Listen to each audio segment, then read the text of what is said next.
Here's a thought that might divide opinion.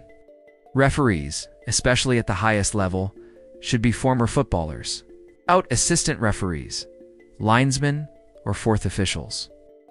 I mean the main referee and VAR officials making big decisions. These crucial roles should be filled by individuals who have actually played the game. Before anyone argues, you don't have to play to understand football. Let me clarify. I'm not saying non-players can't make correct decisions, of course they can. But when you've played the game, especially at a good level, you see situations very differently. You've lived them. You understand the physical reality on the pitch. You know running at full speed with the ball. You know what it feels like to be clipped while sprinting, or when a touch throws someone off balance.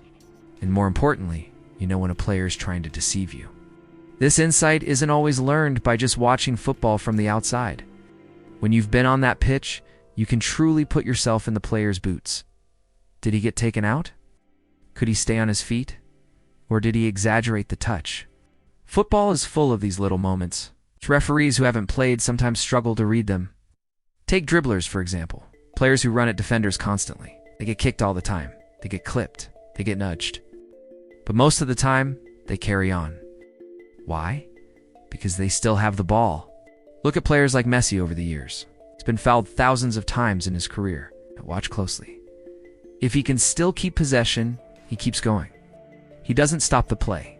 He doesn't throw himself to the ground. Continues, because the advantage is still there. But here's where the gamesmanship comes in. When a player knows the ball is gone, when he knows he's lost control, that's when some players decide to go down. Not always, but sometimes. And that's where experience matters. A former player can often read that moment instantly, because they've seen it, they've done it, they've played against it. They understand the difference between genuine contact and theatrical contact.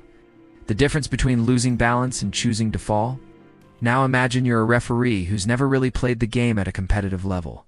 You've studied the rules, you've watched thousands of matches, but you've never actually been in that situation yourself. You might understand the rule book perfectly. But football isn't just a rule book. It's instinct. It's timing. It's knowing what's natural and what isn't. And that's why players sometimes manage to fool referees, because referees are looking at it as observers. Players are living it.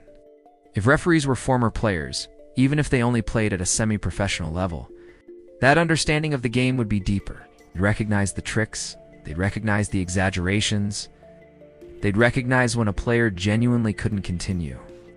And crucially, it would become much harder for players to manipulate decisions, because fooling someone who's played the game is far harder than fooling someone who's only studied it. Now, I'm not saying every referee needs to have played in the Champions League. That's unrealistic. But having referees who actually understand the physical and psychological side of football would improve decision-making, especially in the VAR era, because VAR isn't just about slow-motion replays. It's about interpreting what actually happened in real football terms. And sometimes, slow motion can lie. But experience rarely does. That's enough BALLsht Sports for today.